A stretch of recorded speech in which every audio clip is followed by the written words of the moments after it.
Answer the questions. What's really going on between you and Tad? What if Edmund still loves Brooke? Question the answers. She's married to Tad. Well, for how long? It's obvious something's going on. All my children, the only answer. What do you want? You want me to apologize because I saved Edmund's life? I would settle for you just finally owning up so that we can all get on with our lives. I don't know the magic words you want to hear.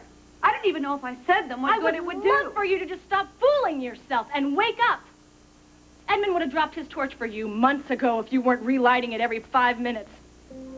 I told him. I know what you told him. You told him that it was over and that you were thoroughly committed to your marriage. You have said about 24 last final goodbyes. You are pushing Edmund away with one hand and you are reeling him back in with the other. And in my book, that is pretty nasty. And you know what? It's not only not fair to Edmund and me, but it is not fair to your husband either. How long do you think you can keep this up? Stop it! All right, just stop it. Just... You're right. About everything. This is where I came in. How to prove to Maria that I'm over Brooke. How to get her to marry me. Are you going to help me or not? Edmund, there is only one real reason in my book to get married, and I haven't heard you mention it. To be crazy in love. So much in love that you can't eat, you can't sleep, you can't live one more minute without her. Now that's how I feel about Erica. Honestly? 99% of the time, yes, that's how much I love her, but that's not how you feel about Maria. It is how you feel about you. Wait, you say her name one more time. You won't be talking for a week. You asked for my opinion. I want advice, not opinions. All right. If you feel about Brooke, you'll end up making everyone miserable. You know, you were so full of it. So full. You don't know what you're talking about. This was a dumb idea. Look, Edmund, just think about it. Look, I'm going to somebody who's on my side, all right? My side and Maria's. Thanks for nothing.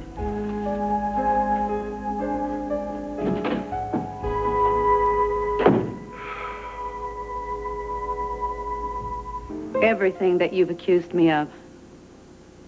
Guilty, as charged. I'm not proud of it. I guess I just made up reasons. I justified everything that I did, but it... You know, when you love someone like Edmund, letting go, it's not easy. I know. I mean, when he and I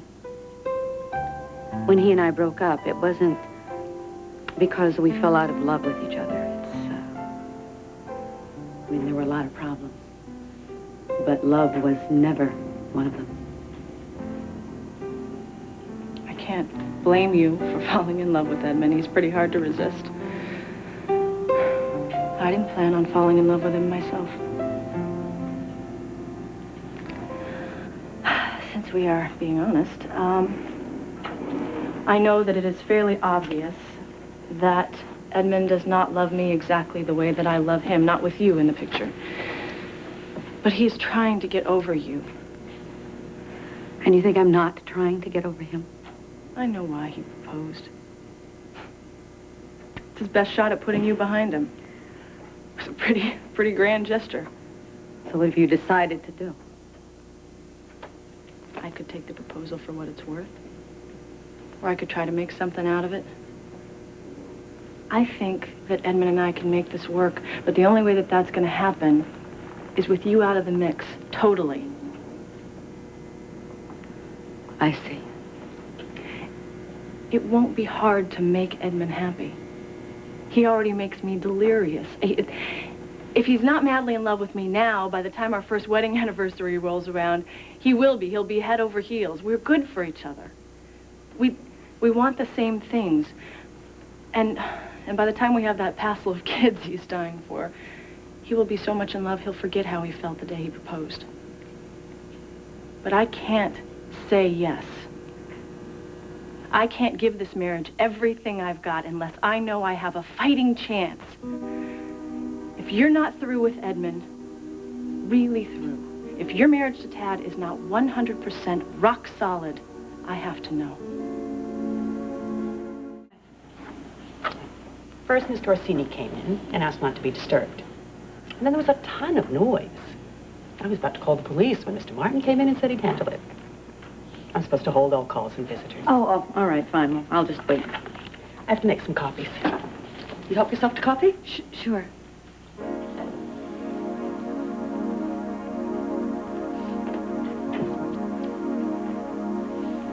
And by the time we're having the passel of kids he's dying for, Edmund will remember how he felt the day he proposed. Okay?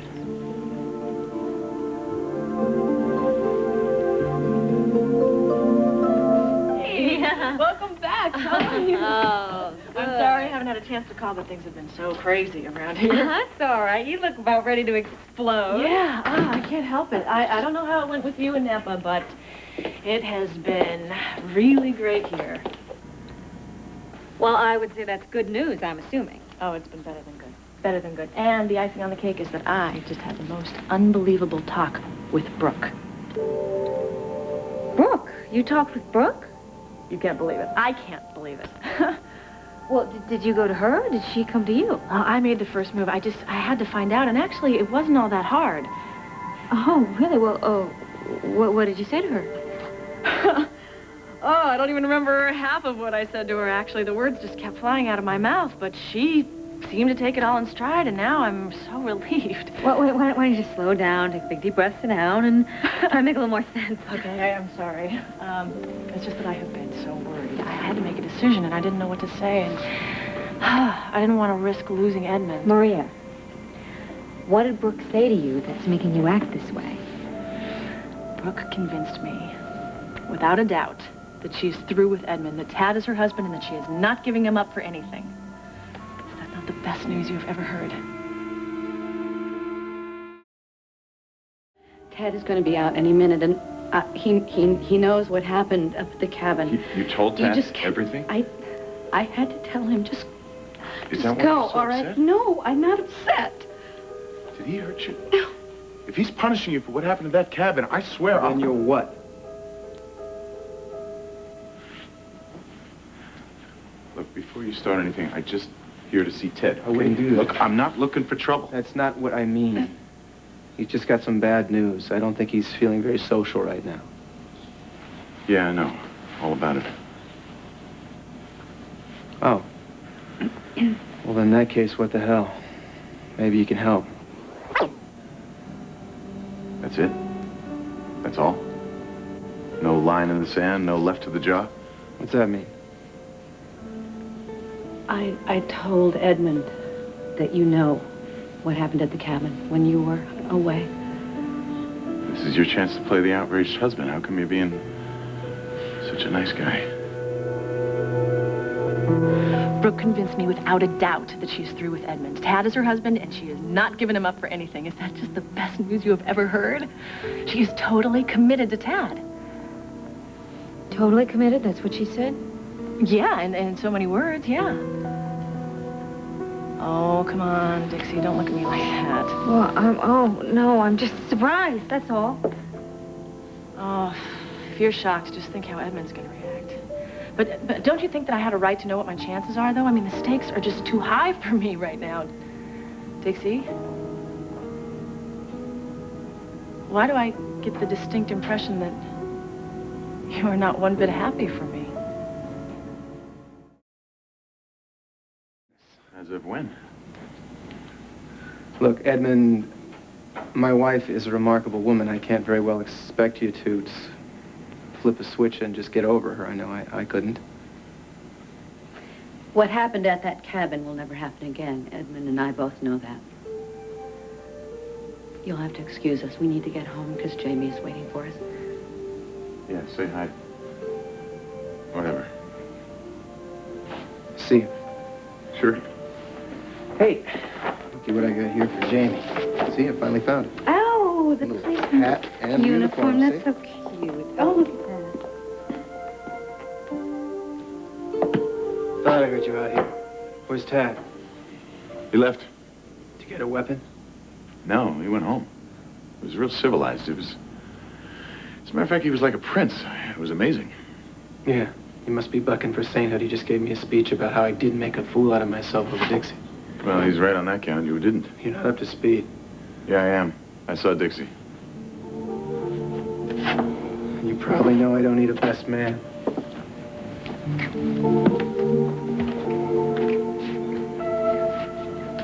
You okay? Yeah, I'm fine. Better than I was. I still feel like an idiot. Love's the ultimate idiot maker.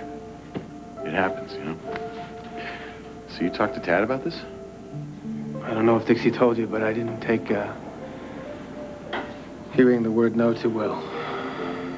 I was too busy making a jackass out of myself to notice Tad walk into her living room, and he prevented me from having a tantrum over there, so I guess I brought her back over here. I turned up just in time to, check out the remains of my office. You know what's funny? I would have think he'd jump on the chance to make me look like a horse's ass. I was wrong. He was nice. Even sympathetic. Told me he understood how it felt to lose Dixie because he'd been there. Mind a word of advice? Yeah. I've had enough advice for one day. Short and sweet. Just cut your losses, okay? Quit trying to turn Dixie around. Just deal with the blow and get on with it. I need some downtime. All right? Alone or with company? Alone, that's okay. Just as well. I'm on a mission. Wait a minute. Where are you off to? Take my own advice.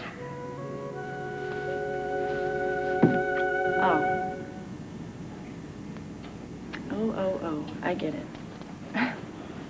You just assumed that this was a one-way thing and that I was delirious about Edmund, but he was just mildly amused with me.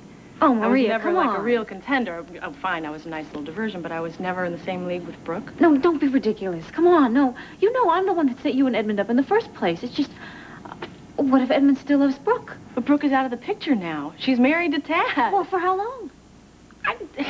Till death do them part, until Brooke is an elderly widow. I don't Well, know. Brooke and Tad have only been married a few months. So? So, you know, a marriage at least takes a year to figure out whether it's going to work. If Tad and Brooke are married to their golden anniversary, I don't care if they break up by Christmas time, because by that time, Edmund and I will be married. Married? Yes. Edmund proposed to me last night. Well, it's ridiculous. What's going to happen to Brooke?